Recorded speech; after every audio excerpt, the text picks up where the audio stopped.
All right, so big race weekend this past weekend, the kick start of the 2020 NASCAR season, really the entire racing season in general. So I figured I would have my boy DMPunk come on with me, and we would, just talk a little. We're gonna talk a little racing today, boy. You ready for that? You ready to talk a little racing? Uh, praise Dale, raise hell. Is that what it is? I think. Yeah, that. Yeah, I think it's something like that. So Daytona 500 this past weekend. Of course, very very odd weekend. Fans walking away having witnessed something horrifying. Just walking away, not really sure how to feel and not sure how they're gonna explain what they just saw to their children.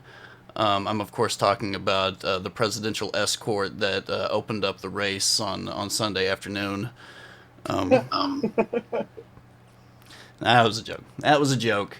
Um, and to touch on that, the last time that we talked, I talked about how I think Trump's going to be at WrestleMania. I think there's no way that Trump's not going to be at WrestleMania this year, and I think I that. I agree with that. I agree with that.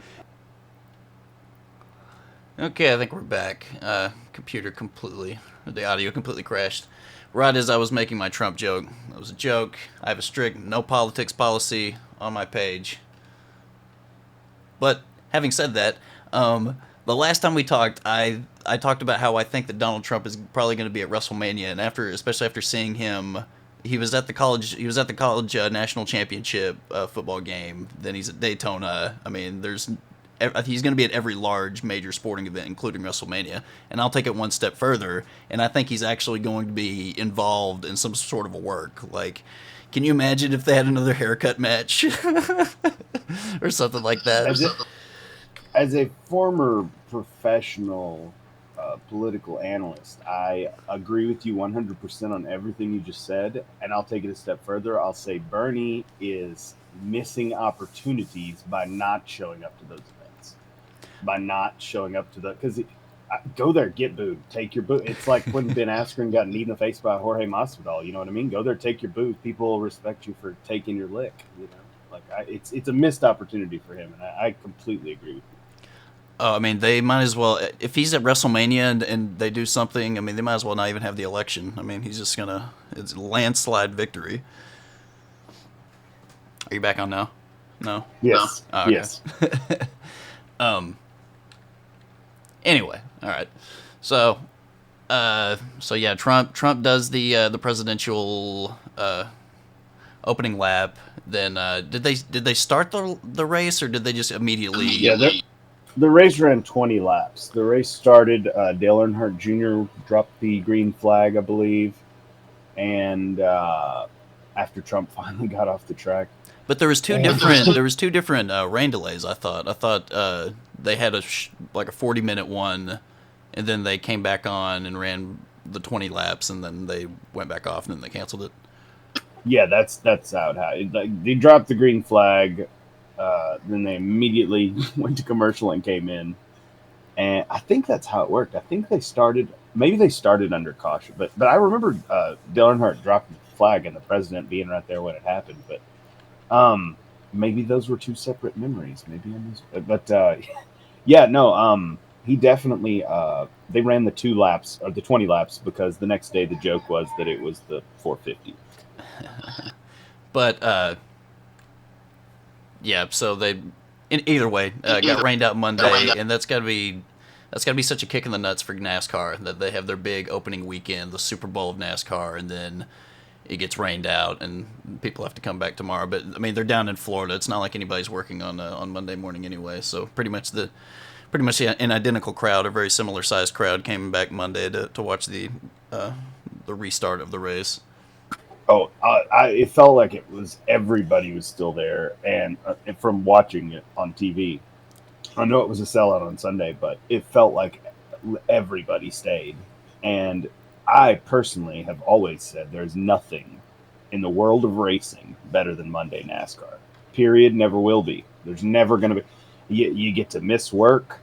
You get to, oh my God, it's great. It happens in the middle of the afternoon on a Monday. Normally you're like, well, okay, maybe I got some wrestling tonight, maybe I got a football game tonight I can watch, but to have a NASCAR race to look forward to as soon as you get to a reason to wake up and day drink on a Monday, that's amazing.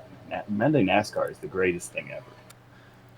No, I'm definitely a huge fan of Monday NASCAR, and yeah, just me and you would always just kind of usually meet up and day drink and watch some racing. But I mean, for a lot of people, I mean, especially for the Daytona 500, from the national audience, it is. Oh, oh yeah, unless you're selling dude wipes or something, you're probably not very thrilled about this.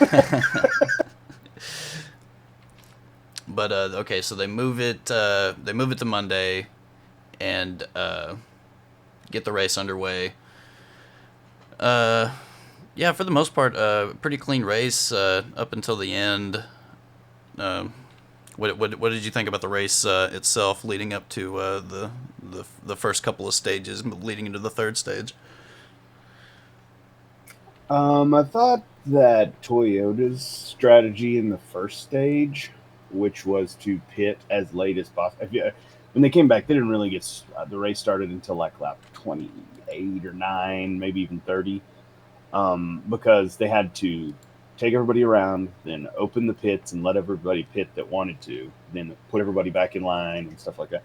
But the Toyotas, a lot of the Toyotas anyway, pitted the first time through, then or waited until the very last lap before then that they could make it back to the field and then pit on that one because of gas. Because their whole plan was to hang back and let that wreck happen in front of you at the end of the stage, and they did that perfectly in the first stage. And then it seemed like a group of the Fords did that in the second stage, and the Toyotas started racing after the first stage. So I'm not really sure if that was a Toyota fuel strategy issue, like not strategy isn't the right word, a fuel problem, like they couldn't make it any further than that. Mm. I'm not sure which one it was, Um, or if they just wanted to do that just to stay out of. yeah. Um, so the first couple of stages, who I know that Denny Hamlin won. What he won? Did he win all three? He just won two of them, right? Oof, and you caught me on that.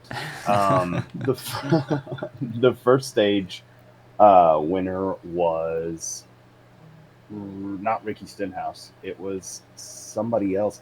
He was second. I know the only reason I went back at because of all the stuff that happened after the race. I didn't even look at anything until like I started thinking like, wow, he finished.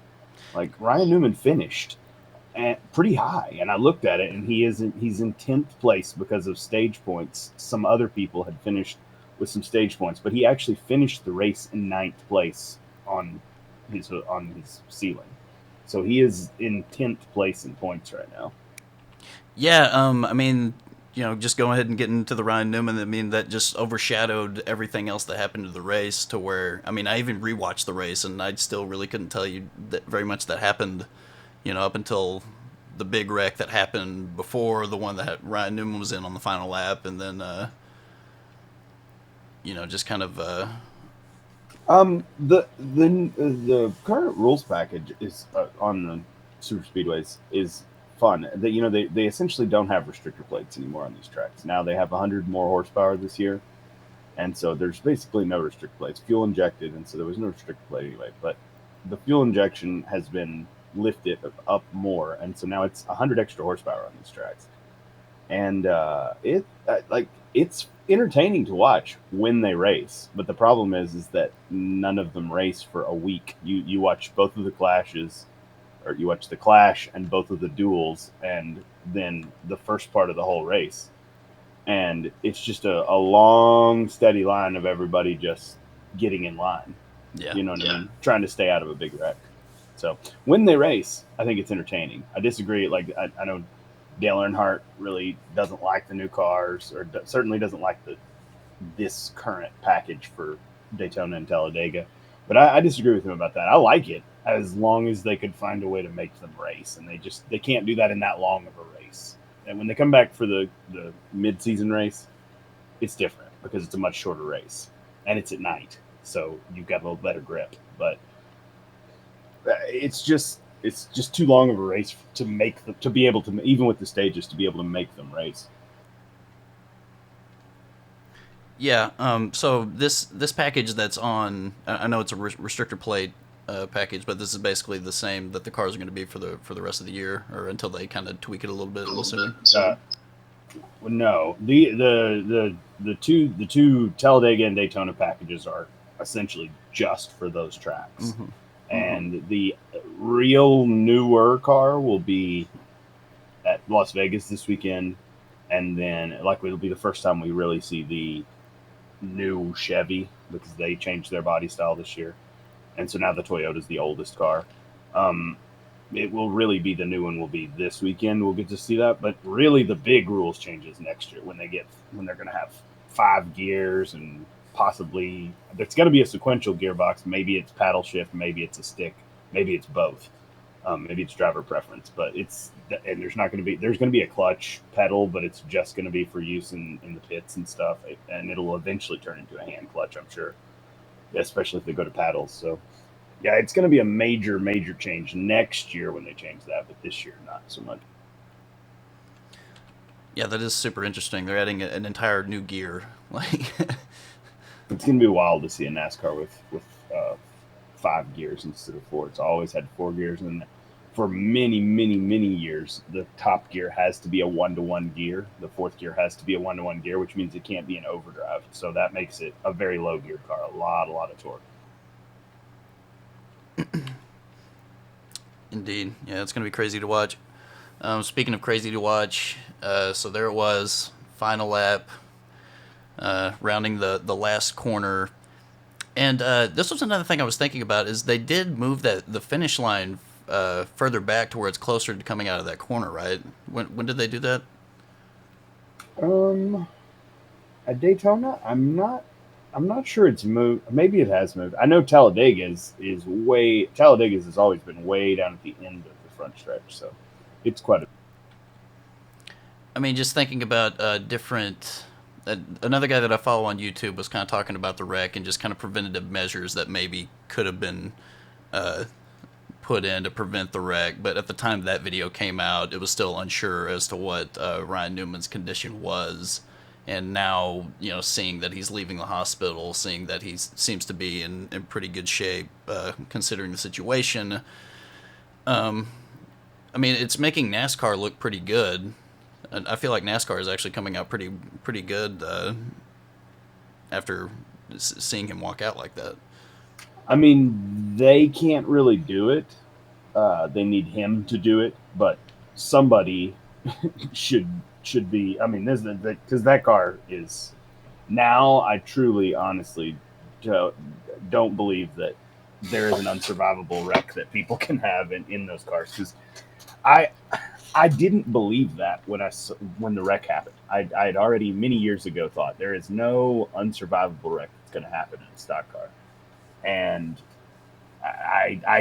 even when I saw the wreck, I didn't think Austin Dillon's wreck from 2015 at Daytona at the midseason race at Daytona was a gazillion times worse looking Yeah. than what happened to him. Um, but it was still spectacular. The second time I watched it, for sure, I realized how spectacular it was, and I realized how dangerous of a hit it was. It was a perfect storm, though. But in a way, because his car was moving and the other guy's car was moving, it was probably a bit softer hit than it would have been up in the catch fence if he'd have caught one of those. But I don't want to spec. You know what I mean? Like that's pure speculation. There's no engineering behind any of that. Yeah. It was a very spectacular looking crash. When I saw where the car hit him and the way that it crumpled the door frame above his head, I I didn't think it was survivable. Like for us, the way they started treating it, I didn't think it. Like I started to think that was pretty serious. And then when they told everybody to leave, all the media people to leave the pit lane, that's when I was like, okay, this is he might not have made it in this.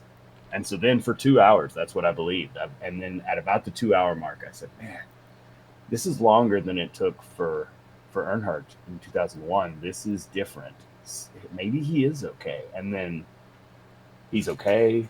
And the next day we get a picture. Then a few hours later, he walks out of the hospital like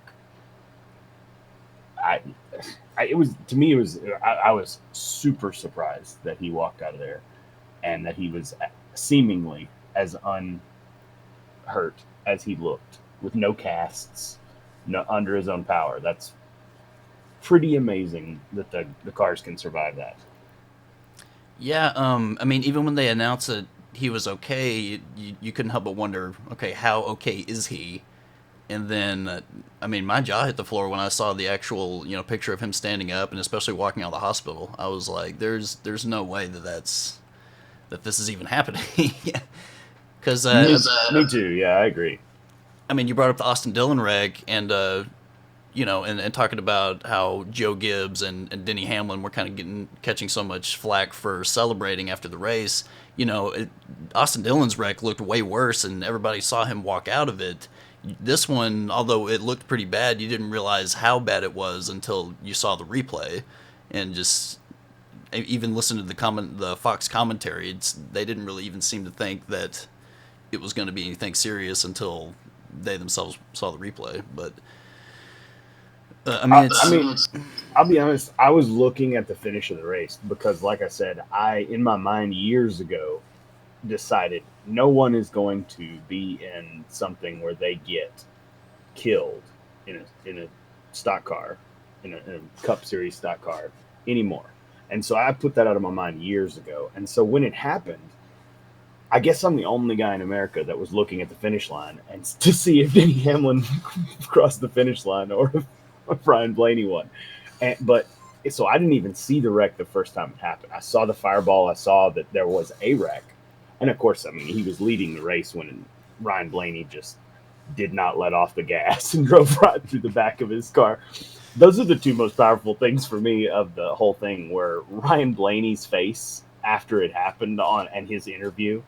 And then that picture of Corey LaJoie when he first gets out of his car, because Corey LaJoie is the car that hit him. Yeah, and he gets out of the 32 and gets down on both knees, and you see him, and he posted some stuff about the picture of the next day or after Ryan was okay, and he said I'm saying a prayer, but he said I'm actually not on my knees because I'm praying. I'm on my knees because the shoulder straps and the forward momentum of that, and trying to figure out what just happened. You know what I mean? Who I hit, what happened, and the fact that my car was on fire and I was trying to get out of the car fast. All that just caused me to, be out of breath, and I just had to get down on my knees. But it does. He said, in that moment, once I figured it out, I was like, man, God, please make sure everybody else is okay, because it was a violent wreck. It was about as violent, especially without a catch fence involved. It was about as violent of a stock car wreck in Cup Series that you're going to see without a catch fence being involved. Yeah, the interview with Ryan Blaney after the race. I mean, I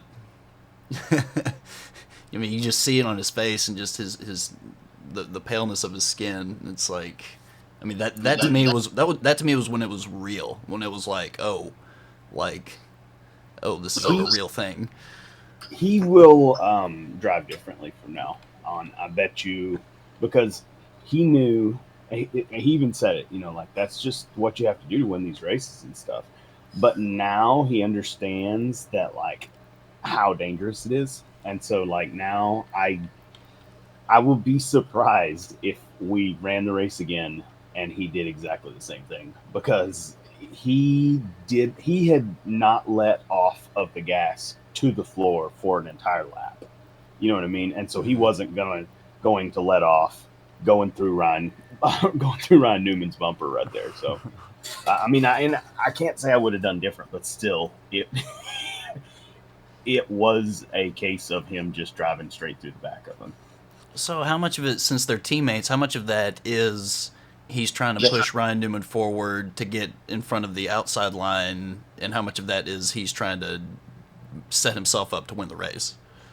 They're not teammates. Ryan Newman used to be at Penske driver. He used to drive a Penske, but now he's at Richard Childress Racing driving the 6.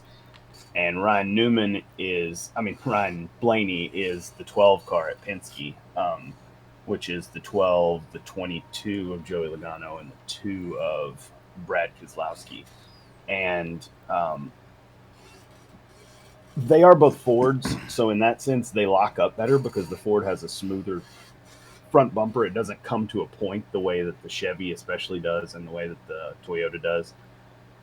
So it's easier to lock bumpers and do that. But that at the end,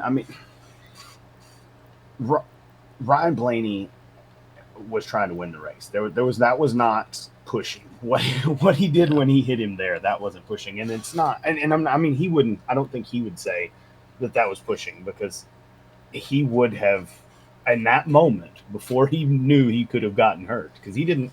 He was like me, I think. He didn't think anybody could get hurt really bad. And before he knew that, he was trying to win the race by wrecking him. He was trying to win the race by getting him out of the way. That's a better way to put it. Like, I'm going through right here. If you put your car in front of mine, even a little piece of it, I'm still going to be going right here. And he knew that. And Ryan Newman would have done exactly the same thing. Ryan Newman invented that. Ryan Newman is the guy that will do anything to win a race. So it's nobody was at fault. I'll say that. Like, I'm saying Ryan Blaney's fault with it, but there's no. That's perfectly within the rules. But if Ryan Blaney's car hadn't hit his car, it wouldn't have happened. So in that sense, he caused the wreck, but it's not his fault. This isn't Formula One. Nobody's getting a penalty. Yeah. So I guess I was under the impression they were teammates. So yeah, that kind of changes my outlook on it. Yeah, I was watching NASCAR America yesterday, and they were going over the safety features of the car, and just the irony of ironies is that the Newman bar may have been one of the things that really helped him, survive the wreck, and also the reinforced door panel on the driver's side. Things like that. It's what are the two things that are the most fatal to auto racing crashes, and it would be just blunt force on the driver's side, and also the catch fence. Just at Daytona, we've seen the Austin Dillon wreck that he walked away from, and now the Ryan Blaney getting hit on his driver's side door, and basically, Ryan Newman, and even though it took a couple of days, he basically walked away from it, and this is a very interesting era of NASCAR. Of are there like you're talking about? Are there any sort of unsurvivable wrecks that can still happen? The only other place there's 2 other places besides Daytona, Talladega, that you're going to see speeds fast enough where something violent enough could happen. And really, of those 2, I guess there's other places that stuff could happen. Because road courses, okay, so road courses, weird stuff can happen at a road course because you can't possibly plan for every corner everywhere. And then Pocono is dangerous because it's so narrow and it's so fast and it's so all or nothing. I would say Indy, but Indy's not dangerous in a stock. Indy's dangerous in a stock car from blunt force, but I find it hard to see a lot of side by side all or not. You know what I mean? Like, there's going to be all or nothing moves, but it's not going to be side by side stuff that causes some big moment at high speed like that at Indy. And so the only other place that they're really super, super, super, super, super fast is Atlanta now. Like Atlanta, maybe Texas. Texas is going to hurt. Like if you have a wreck at Texas, it's going to hurt. But it's in a stock car. It's not necessarily going to get you in the air. So it's going to have to be one of the really, really fast tracks. But next week we're going to Las Vegas, and Dan Weldon died there in 2012 in IndyCar. So just as from a catch fence incident. So just as dangerous, I guess. I guess I have to change my mind and start thinking about it like that. Me and Ryan Blaney have to learn from this. We have to move forward as people who will let off the gas instead of just running over people. So I guess I haven't really kept up with it, or are they still planning on racing IndyCar at Pocono? As far as I know, no. As far as I know, So they've canceled that sanity. So they've altogether. canceled that altogether. Yeah, as far as I know, sanity has prevailed, and they have not renewed. I think they bought out they had one more year, and I think they bought out the last year of it, and then obviously didn't renew it anymore. I think that's the case. I'm not 100% sure. But the other side of that is, dude, IndyCar, they added the windscreen this year. Like they've done a bunch of stuff. Plus, if somebody's willing to pay, I don't know that they would come back now. I don't know if they've really ended their relationship with them. I guess maybe they won't. They would never even come back there, even if Pocono asked them to, or vice versa, even if IndyCar asked them to. So I don't know, but it's just that's. It seems crazy to me to turn away a track like that. That people attend. If nobody showed up to it, I get that. But that's kind of the case for all the IndyCar races. Is it's kind of like there's one race and then there's a series that follow. It goes through the rest of it, and it has so much less of a following than that one race. So Hmm. Yeah. I mean, you would assume just from an optic standpoint that they would just probably never race there again. But I mean, yeah, that is like one of the biggest racetracks in America. So they're probably definitely missing out on some money in that regard for a brand that is desperate for any sort of income that it can get. NASCAR's doing the back-to-back races on one weekend at Pocono this year, if you remember. So that's exciting. Pocono is going to have a Saturday race and then a Sunday race to both Cup Series races. Well, that will be something to look for. So Las Vegas this week. Um, Moving forward, I mean, it's just the entire community has just got to be so glad that nothing serious has happened with Ryan Newman, and that they can kind of just, I guess, move forward from here. At this point, I mean, I feel like everybody's almost to the point of laughing. The only person keeping everyone from laughing about it is, I guess, Ryan Newman not coming out and talking. But I'm also sure that it's probably, and Joe Rogan, I think, learned this one time. It's probably not the best idea to go talk to the media while you're badly concussed. And I'm fairly certain that that he received a grade one concussion. Like I'm pretty sure he received whatever the worst possible head trauma that survivable is. Because to have not a scratch on him and for them to take it that seriously, he had to have been out for a second. You know what I mean? He had to have been out for a second that somebody was like, "Hey, you okay?" And if that's the case, I bet he doesn't even remember the wreck. Yeah, I mean, thinking about somebody getting ear holed, like the video you sent me a little bit ago on a football field. Like imagining that happening with a car going 190 miles an hour. I mean, it's absolutely insane. And Oh yeah. I think my thing that draws me to racing and motorsports is just the passion that the drivers have has got to be greater than like any other passion in any other sport. Because I mean, a driver can go through something like that, and automatically the first thing that they want to do is get back in a car. Robert Wickens, being paralyzed 2 years ago, he would give absolutely anything in the world just to be able to race again. Even after going through that, and it's just I find it just so remarkable. Robert Kubica was set to be one of the he would be a huge Formula One star right now because he was on Renault and he was winning races and he was about to get picked up by a bigger team. And then in the off season, he had a rallycross crash, and his right arm now is nothing compared to what it was. He barely has any movement in his right arm, and he came all the way back and became a Formula One driver again, and wasn't even close to the same person. It was awesome that he got back, but he's not. You know what I mean? He was just trying to drive those cars with two hands is hard enough, and for him to be able to do it even as well as he was, Hmm. with basically with one and a half hands, that was something in and of itself. But that was in a rallycross crash, and that was just he just slammed into the side of a building because those tracks, they you move 2 inches to the left and you take out 10 fans. You know what I mean?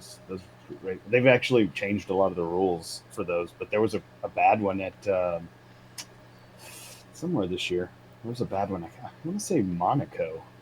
No, maybe that's wrong. There was a bad rallycross wreck already this year where somebody just missed it and came off the side of a mountain head first, and they both walked away, but it Uh, was a pretty bad crash. the rallycross drivers. I mean, those guys. I mean, I think that whenever you see a crash like the Ryan Newman crash, I think it's just a reminder to the rest of us that none of us would ever actually get into a NASCAR and actually, go around the track that fast. Oh God, no, no. I mean, I'd get in the car and I'd drive it, but not nearly that fast. No, I couldn't control it.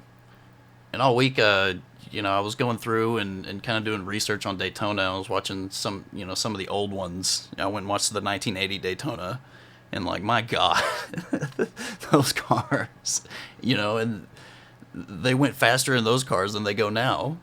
It's just And absolutely insane. and the rides they had on those where the shocks are like just bouncing the car like there's 7 inches of travel on a shock, through the bumps. Because Daytona, before Daytona got repaved, Daytona used to have so many bumps. Clint Boyer calls it character.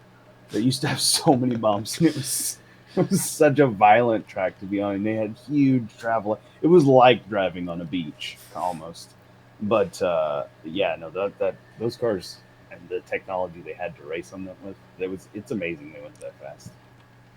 I mean, they would basically be like just a single strap seat belt with like a leather football helmet, like smoking a cigarette, absolutely no sort of neck restraint or anything like that. Yeah, Chief, at the next pit stop, I'm gonna need at least two menthols, probably three. Go ahead and make sure I get me a good lap. My favorite thing is the giant squeegee that they have on the end of the pole to clean the windshield. I know that your favorite job in all of racing is the IndyCar still refuels, and when the IndyCar has in NASCAR, you have gravity fed gas Yeah, just going and dumping down into it, but the in spray guy. IndyCar you have a pressure system that's blowing fuel into the car as fast as it can get, so it takes less time to refuel them and stuff. And when that happens, when they disconnect that, it sprays a little of the fuel out because it's shooting it into there. And so there's a guy that sits on the other side of the wall that just has a water hose that's just in the tiniest little spritz, and he just sprays a little water on there so it doesn't catch on fire. And I know that is your favorite position in all of racing and possibly your dream job in all of life.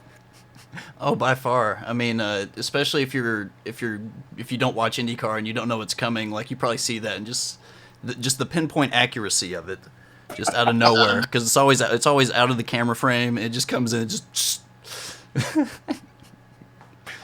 it's the German Goo girls of racing. I don't know what that is. Yeah, me neither. Um. So anyway, we got all the NASCAR stuff out of the way. Let's go ahead and get to what you were basically. I'm not gonna say calling my phone, but you were blowing up my phone today about the new Mercedes adaptation that's gonna completely basically gift them the entire season before the season even starts. Well, I'm assuming that you will show people pictures of this so that they can see it or something. But it basically it's called a dual axis steering, and it basically the way the rules are worded in Formula One. In Formula One, you build your own car and you can come up with whatever it is within the rules. And the way the rule is worded is the steering wheel can move the wheels through its movement. So the steering wheel and the steering column can move the wheels. That's pretty vague if you think about it. So last year and for the last few years, the the entire Formula One game has been won or lost on your ability to warm up your tires in qualifying and in a race, because the tires are very hard to warm up, and by the time you've warmed them up, you've almost worn them out. trying to warm them up. And what Mercedes has done is they've created a system where on the straightaways, Lewis Hamilton and Bottas can pull the steering wheel towards them slightly, and the toe of the wheels, so where the wheels are facing, whether it be towards each other, perpendicular to each other, parallel to each other, and it allows that to be changed because they're not moving the suspension, they're moving the wheels with the steering column, with the movement of the steering column. And so technically, if you put a button on your steering wheel that did what they're doing, and what they're doing is they're turning the wheels straighter on the straightaways, and it's allowing them to heat the tires. They can grind them if they want to. If they want to push it in, if they need more heat, they can turn them in towards each other and basically plow them down the straightaway and allow them to put in whatever amount of heat they want in it, and do a lot more things than anybody else is going to be able to do. But if you put a button on your steering wheel that did that, it would be illegal. If you put a button on your steering wheel that when you press it, it changed the toe of the wheels, it would be illegal because that would be a movable suspension part, a movable aerodynamic part. There's a bunch of rules that would break. But because they're doing it with a movement of the steering wheel, of the steering column, it's probably legal. And especially the way that that Toto Wolff and James Allison have shit-eating grins on their face all day and stuff. Today at testing, when everyone started talking about it and trying to figure out what they were doing, and they were willing to talk about it as well. That's usually also pretty rare, is for them to come out and say, yeah, here's our system, we're not going to tell you what it does or how it works, but we'd love to talk about the legality of it. They're playing politics as much as anything, because everybody is now wondering, is this legal? And that's basically what today has been just a media fest of is this legal? Is this legal? Is this? They seem to think it's legal, and the FIA, let them develop it. So they told them that they think it's legal too. The only way it's going to be made illegal at this point is if all the other teams veto it, and even then, it's still, I don't know. I can see it being made illegal though, simply because they are going to blow everyone's doors off with this. Last season, their only weakness was qualifying. They were immensely fast at race pace everywhere, and their strategy is by far the best, and so they won most of the races. But they didn't qualify up there, and so they didn't win the way they wanted to. They didn't win easy. And now they'll just be able to win easy. They'll be able to run off. They may not even use this system during the race. They may only use it in qualifying, and it will still allow them to dominate the season. Yeah, I don't see any possible way that this is legal and that they're able to use this next year. But if it performs the way it's designed to perform, then yeah, this is probably. Mercedes was probably going to win the championship anyway, but this is just already giving them that much of an advantage. Well, and I'm just talking about the general scope of the discussion of whether or not it's legal. I've heard a bunch of nitpicky, watching the 4-hour practice session where they're just basically sitting there shooting the shit and stuff, and going around the pit and interviewing people. I've heard a few nitpicky things that could also make it illegal but I'm sure they would have had to test this as well, because I'm pretty sure that the steering wheel has to be part of the monocoque test. So they have to, before they can even build the rest of the car, they have to do a test that is approved by the FIA, where the FIA puts their monocoque through a prototype of where the driver's going to sit, the tub, through crash tests and try to break it and make sure it meets the standards that they've set forth. And the steering wheel has to be a part of that test. And so the steering wheel systems would have to be a part of that test. But I've heard somebody say, well, okay, maybe it's illegal because when that steering wheel moves towards him, it's no longer safe. It's too close to him, and it's too close for safety, and that wasn't, tested or whatever. But surely they thought of that. And so that seems to me to be a little nitpicky. If you want to go after it, I promise Red Bull will be the first one, bigger than Ferrari, because Red Bull steals a few wins every year, and they expect that's their whole business model is to steal a few wins every year, and so they're not going to be able to do that this year with this system. They're going to get destroyed because the way they were able to win it at the Austria at the Red Bull Ring was through having the ability to warm the tires up better on the qualifying lap, and they're not going to be able to do it. So Red Bull will lead the charge, and the way to argue it is to say it's a movable suspension part. You're using something that is altering the suspension through travel, which was made illegal 2 decades ago. You can't have an active suspension. You can't have a suspension that adjusts itself automatically or through your input throughout the uh, turn or throughout while it's in motion. You can have one that flexes to an extent, so it can change the profile of the car side to side and kind of in a geometric pattern, but it can't just straight up raise it and lower it. And that's probably happening, but when the toe is changed, that's going to be their best way to come after it legality wise, is changing the toe of the car probably changes the ride height of the car. And if that is true, then absolutely 100% it is illegal, because you cannot change the ride height of the car while in motion. Yeah, that kind of sounds like a pretty good argument as far as the safety of it, because they're gonna fight. Red Bull and every other team is gonna fight this as much as they can. Oh yeah, no, it'll be an exciting, or at least a drama filled like first, certainly the first race, because there's also the chance that it could be completely unreliable and could completely fuck Mercedes over. Yeah, Probably not. Like I said, the shit-eating grin on Toto Wolff and James Allison's face when they were talking about it and posting stuff about it today on social media. I promise they're not going to to do a touchdown dance and then get the touchdown called back. I feel like this is going to stick, and I feel like everybody's going to be using this going forward. Okay, so we're about 40 minutes into this thing. We'll take the next 20 or so minutes to hit on some Wednesday night wrestling. What do you think of AEW last night? My number one issue with AEW is when they do the side by side while there's like clearly dialogue being said. Like, that drives me so crazy, because it happened last night. Because I'm an MJF fanboy. Like, MJF probably now is my favorite wrestler in the entire industry. And they had Wardlow's match last night, and he's talking to him. They're doing a cut scene after the first match where he's talking to Wardlow, but there's an advertisement. It's like, I don't. Can you please explain to me why they do that?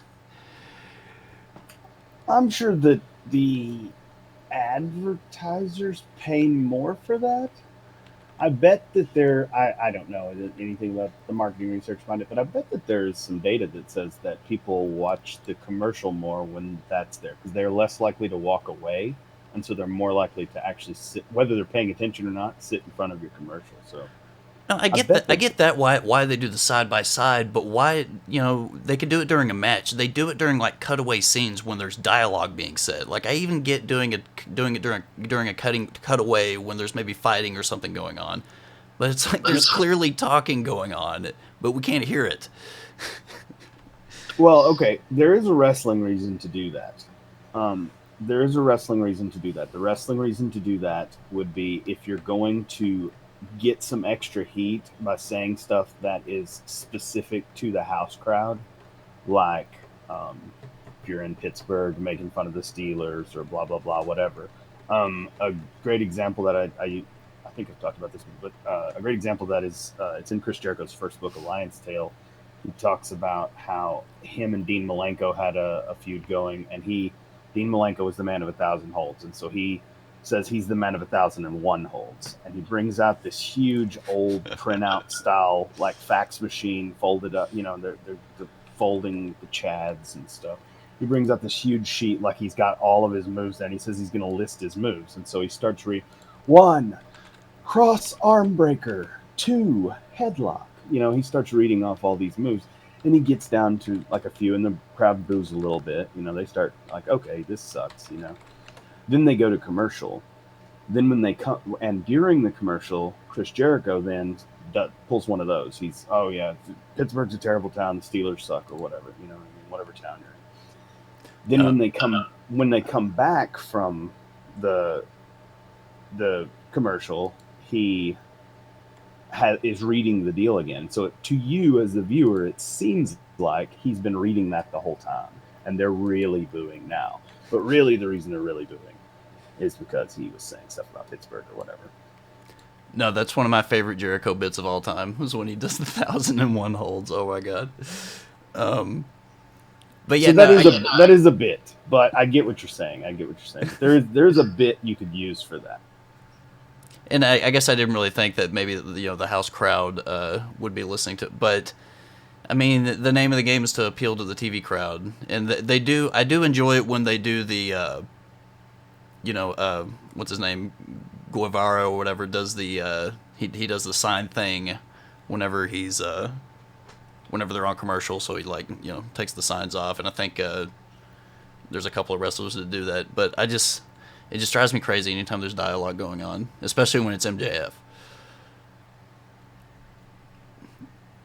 Yeah, no, I thought the whole show was the best AEW Dynamite I've ever watched. And I'm normally pretty critical of AEW, but no, I thought last night's show was top to bottom the best show. I mean, there were still, moments that I'm not the biggest fan, but at the same time, like, it's working right now, and so I'm not going to say, like, oh, that has no value, you know what I mean? Like, the stuff they're doing, it's just not all necessarily my cup of tea. I thought the only blunder, really, the biggest botch of the whole night was the girl calling Nyla Rose bro. I thought that was, other than that, everything else was okay. Like, when she called Nyla Rose bro, I think everybody was like, commercial, as fast as possible. Do you think that was a slip, or do you think that was intentional? That was 100% a slip, or she wouldn't have a job, because Cody has spoken on that, and Cody is the prophet. Yeah. I like the Chris Statlander match, but it's like she's just like their whole entire hope of the future of the women's division, and I feel like that's a lot. I don't think she's ready for that. I liked JR's and the commentary crews, like, just like trying to talk to your dad about something, like trying to tell your dad about Pokemon or something, like conversation there. Well, tell me about this. She's an alien? How does that? Jim Ross just does not care. He's so hilarious. What was he talking about? I didn't really hear all of it. It was something about cakes. Like, I like cakes. You know what I'm talking about? Yes. I'll have to go back and rewatch it. I have no idea. I think it was somebody was going to get a pie to the face. And he was like, why is it always a pie to the face? Why can't it be a cake? I like cake. Where's a good barbecue place to eat in Memphis or wherever? So they have the I'm not gonna lie, I got pretty faded last night, so I like the cage match. I need to rewatch it because I was pretty much out by then. Definitely, it was a great match. Yeah. I will say this about this. At this point, I think AEW is doing their podcast now on Thursday. I assume Cody's probably going to be on it today, and now I'm going to start assuming that even for the podcast, he's going to juice. So I'm expecting Cody to juice even for a podcast today on Thursday. Like, anytime Cody Rhodes, if Cody Rhodes takes his shirt off, I'm expecting him to juice from now on. Like, that's just where we're at. So they had they opened up. They did a cold open last night with the tag team battle Royal Rumble or whatever.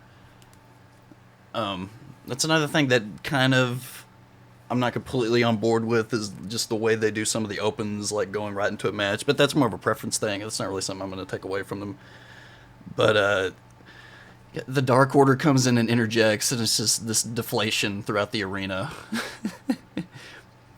But then they have I can't believe I'm about to say this, but I actually kind of liked the Orange Cassidy bit where he was standing out there and then caught whoever it was and then walked him back to Oh, the ring. oh, I love him. He's great. He's a great, support talent. Like I love what he does. I love his gimmick. I love his act, whatever you want to call it. Like I love all of that. I mean, I really do like it. It's just it, and they're using it right. As much as I say, oh, they wouldn't know how to go, they are using him 100% right. I will follow you on the Dark Order thing. The Dark Order thing is like Roman Reigns. You know what I mean? It is you can. They are really sticking it to us on that. I mean, it's like I see where they're going with it, and I understand that maybe there's things that they're going to surprise me with in it. But I'm with you on it. It's not. Um, it doesn't have the fire to me that uh, MJF or I The guess that's their only legit heel. I guess that's all they've got is the MJF. thing about the Dark Order is that it seems like they've been leading up to this thing. Whatever they're gonna do with the Dark Order, they've just been leading up to it, but it's just never paid off. They've just been doing this build for since the start of the company, which was last year. I will say this about it: it's starting to get old school NXT Baron Corbin heat, where it's like smarks are starting to boo the Dark Order legitimately, not just because I've talked about legitimate heat and how AEW nobody but MJF and AEW can get legitimate heat. Everybody else is getting, even if you're booing them, it's like Jericho. It's like an homage to him. It's like going to a Dracula movie or something. You know what I mean? You're cheering for the bad guy in a way. Yeah. But they are starting to get legitimate heat, even from Smarks, by what you're saying, by just being like, why are you cramming this down our throats? Like, and I'm talking about like real legitimate, like Roman Reigns level heat. Like he had some of the best heat that has ever come in the history of wrestling. You know what I mean? He had John Cena like heat from nothing, from eating his, I don't know, vitamins or Wheaties or whatever you're supposed to eat, something you're supposed to eat. Um, a friend of mine was texting me. He said that Raven was in one of the shots. Did you see anything about that? That he was at the event last night? Wow. Now I feel like I might have been drunk. No, I did not see Raven, but Raven does look a lot different now. Raven looks like uh, not as good. Um, he looks quite a bit different, just straight to your eyes. So Yeah. it's possible we could have missed him. I thought NXT was really good as well. I mean, I really liked the ending. I really like the stuff with Chelsea Green and Rob Stone. Robbie E used to be Robbie E. Now he's Rob Stone. I really like the stuff with them. Um, and they're bringing in some support talent to help them. I don't know. I like that. I like the stuff with Keith Lee and Dominic. Um, Dijakovic. yeah. I like Dominic Dijakovic. I just every one of his matches he does some sort of spot on the top rope, and it's one of those things where he's about 80% sure that he can do the move, and so he just gets out there and does it, and it's just in every one of his matches, and I'm just but that's why him and Keith Lee works together so well. Keith Lee does the same thing, and you don't have that factor about him, like because he's so much bigger and stuff. It's just I don't know. No, I don't think I would say I like Dominic Dijakovic's work so far, but I think I respect. I think it's really good. I think it's good enough to be on TV. well, him and And I Keith think Lee have really good matches, and that's basically exactly, yeah, yeah, who he's been exactly. working They've with. had really good matches, but when that's over, who I'm not sure how well he's going to do in programs with other people. Yeah, I think So there's definitely a big that's question mark. Keith Lee. Keith Lee is going to go to the stars though. Like Keith Lee, when Brock Lesnar wants to work with you, okay, you've made it. You've made it. Also, Texas A&M football. Yeah, I mean you've seen they've already started the big championship push on main roster for Keith Lee. So I mean, it's obvious that he's, um, going to go a lot further. Kind of touching on that, we we haven't talked really since this happened, but the Becky Lynch. Oh my god, my mind just went blank. Becky Lynch, Shayna Baszler. We'll call it the biting incident. That's how I feel about it. Because it's so frustrating because it's like this is probably the closest thing to Ronda Rousey that they're gonna get, and she can actually work, and And it's that's what like you're going to give her the first time out. No, oh and it may have been her idea too. Like, I'm not saying they gave that to her. I let it play out because they can salvage that. It wasn't so bad that they can't salvage it. They've salvaged worse. Roman Reigns won the Royal Rumble one year. You know what I mean? And CM Punk quit the next day. It was so bad. You know what I'm saying? And then yeah. that turned into the greatest ending of the greatest, WrestleMania of all time. And so I don't know. I I feel like they can still salvage that for sure. And forget about all that stuff. Shayna versus Becky at Mania leads to Ronda. Regardless, leads to Ronda's return. It makes that happen sooner because Becky's getting. I assume Becky's going to beat her, and if not, she's going to lose by chicanery, and that will lead to Ronda. That is a custom built thing for Ronda. Ronda will feel, I don't want to say obligated, but she'll feel more pressure, more desire to come back and play with her friends. Now their friends are playing and stuff now because she's best friends with Shayna. So that's what I think. I think that when she sees that stuff and she wants to come back and play with her friends, she's more likely to come back. It's suited for all that. Plus, Shayna's really good at wrestling. A lot of people don't like her moves because they're kind of boring and stuff, but I like all kinds of wrestling. I don't care. You can headlock the whole time. No, she saw it. I mean, she plays the MMA style of wrestling. I think she does it better than anybody else. I mean, maybe Brock Lesnar, but I mean, who else does that style better than her? Well, and to the point that I made it, we were talking about a second ago about MJF being the only one in AEW that can get legitimate heat. In NXT, she's definitely the only one that can get legitimate heat. Mm-hmm. Everybody in NXT, there's no heels. I mean, Undisputed Era is as much. It's like the NWO. It's as many people's favorite as it is the bad guys. And same thing with Champa and now it's Gargano's the bad guy. Whomever the bad guy is at any given situation, it's they rarely get legitimate heat. Johnny Gargano literally had to rip the title out of Tommaso Ciampa's hands for him to get what is seemingly some the beginnings of some legitimate heat the other night. You know what I mean? Yeah. And so Shayna's the one that can do that. I think Shayna is the perfect person for Becky at Mania. I think she's perfect. She's as perfect as Charlotte and Rhea Ripley working together. I mean, it's Undertakers. yeah, Undertakers.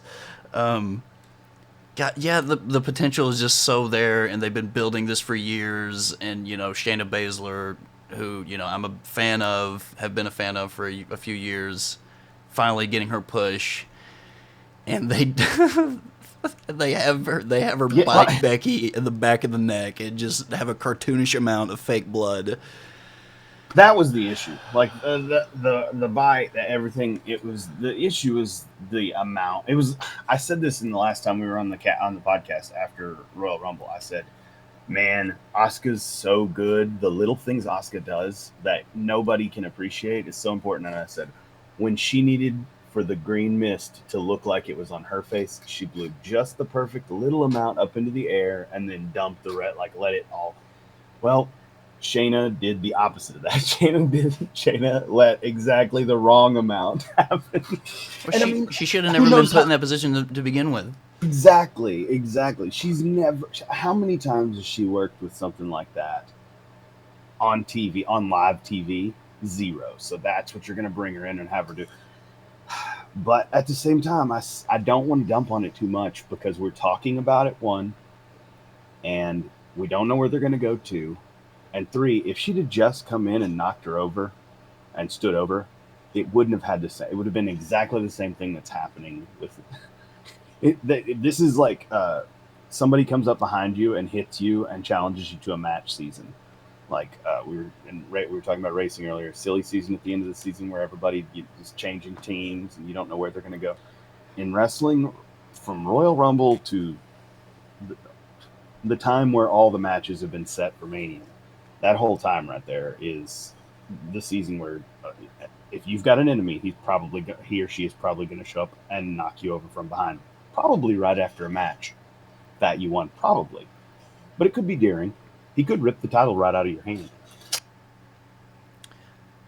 Speaking of matches building up, it seems obvious that there's going to be some sort of WrestleMania match with Randy Orton and Test, or not Test, but Dead. Edge, and Test dead. yeah. Sorry, poor guy. He's dead. Between Randy Orton and Edge, do you think the Matt Hardy angle they're going to try to involve him, or is this probably just for the next pay-per-view? I think that Matt Hardy's contract runs out the day after WrestleMania, and so I'm pretty sure that this is what they're going to do with him, but I don't know that for sure. I do know who's producing all these segments, and that would be MVP. MVP, since he came back, has been producing those segments, and then also the segments that he's been featured, like he's been going out there, and he's producing those segments as well, the stuff with Drew McIntyre and everything. Mm-hmm. But they're basically, to me, since they're giving them, to a new producer like that, MVP, I feel like they're probably just support things. I feel like Matt is just enhancement talenting the whole situation so that Edge doesn't have to wrestle. You know what I mean? And I don't mean because he's, legitimately hurt. I just mean just that's part of his contract. He doesn't wrestle that much. And so this is a way to just kind of use some really good talent they have on his way out the door as enhancement talent for something that, he's been a part of. He's been a part of both of those guys' careers and MVP's career as well with the Best of 7 series. And that whole rivalry. So, yeah, no, I think it's an enhancement thing. I don't think he ends up in the match. I think the match ends up being 1-on-1. Maybe even some sort of special rules. Yeah, special guest referee or something like that. So, is it basically a foregone conclusion that Matt Hardy's going to go to AEW? If Matt Hardy doesn't go to AEW, like, it would be like if Hillary Clinton didn't get elected in 2016. It's as done of a deal as can be. Oh, wait. No, I mean... I said no politics. That's how I feel about it. I feel like it was, if he doesn't end up in AEW as soon as possible, I feel like it's clear evidence that the Russians have some sort of involvement in this, hacking-wise. So, yeah, I think he's going to go to NWA. But, I mean, Jeff Cobb was on last night, and so I think it could go either. I think that's an either-or. I think AEW is cool with either-or stuff, and I think NWA stuff, because Billy Corgan produced and had a lot to do with all of the... Billy Corgan from Smashing Pumpkins owns... You're talking about William Patrick Corgan? I don't know who Billy Corgan is. Yes, Billy Corgan from the Smashing Pumpkins owns NWA. You guys didn't know that? I didn't know that. I just is it related to William Patrick Corgan? He also at the time was the owner of Impact when Matt Hardy kind of came up with the delete and the broken Matt Hardy character, and so he had a lot to. I'm not saying he did it. It was Matt's character, but still he had a lot to do with that and gave him the freedom to do that. And so I wouldn't be surprised if they're on both. I wouldn't be surprised if he's a character that's kind of on both, because the biggest issue right now for AEW, for NWA, for any of these is screen time. Like, these guys only have a limited amount of screen time, and WWE can inundate people. I mean, I'm about to miss NXT UK right now live time. I'm gonna have to watch it on replay. Like, there's so much stuff to be ingested from WWE on a weekly basis that it's hard to keep a long-term story going when the WWE stories can move so fast especially when they go across shows like they are now when WWE does that. So if they're going to do it, I feel like the other companies are going to do that as well. Okay, so 2 quick things, and then we'll get out of here. I just had a horrifying, realization, because since we're talking about Dark Order and how it seems to be leading to nothing. Like, what if broken Matt Hardy comes to AEW and becomes the leader of the Dark Order? Oh, no. No, I thought you knew that. I thought you knew that was what was going to happen. Oh Oh no, man, the person they're talking about, I yeah, promise the that is exalted Matt Hardy. one. If it's not Matt Hardy, it's Jeff Hardy, and Jeff Hardy's going to be under contract longer than Matt because of he's had to make he's going to have to make up time on the end of his if he wants to wrestle. So that's what I'm The saying. green of Dark Order matches the green of Jeff Hardy's like face paint. I'm just saying. That's what I've always thought all along. Everybody's like, oh, and they're saying it's Christopher Daniels on TV and stuff. Like, come on, this No, is obviously a red oh herring. no. Like, to me, this is Ugh. Okay, so foregone conclusion. other thing you mentioned the amount of content that WWE is coming out with. What do you think is going to happen with the WWE network now that basically their stock is plummeting? I mean, there's a few things going around. Amazon is talking about buying them, and I could see that happening, and then moving the whole thing to where it's part of Amazon Prime, or maybe just an add-on for Amazon Prime. Yeah, Like they give away a bunch of the stuff, a few of the main shows, like maybe UK and a few other shows. They let you watch for free, but then if you want the whole thing, like the pay-per-views and everything, like it is for network now, it's just an add-on to your Amazon Prime. But that's all pure speculation. And I want to say that is completely unfounded speculation that has no basis in reality. So all that stuff has to happen first.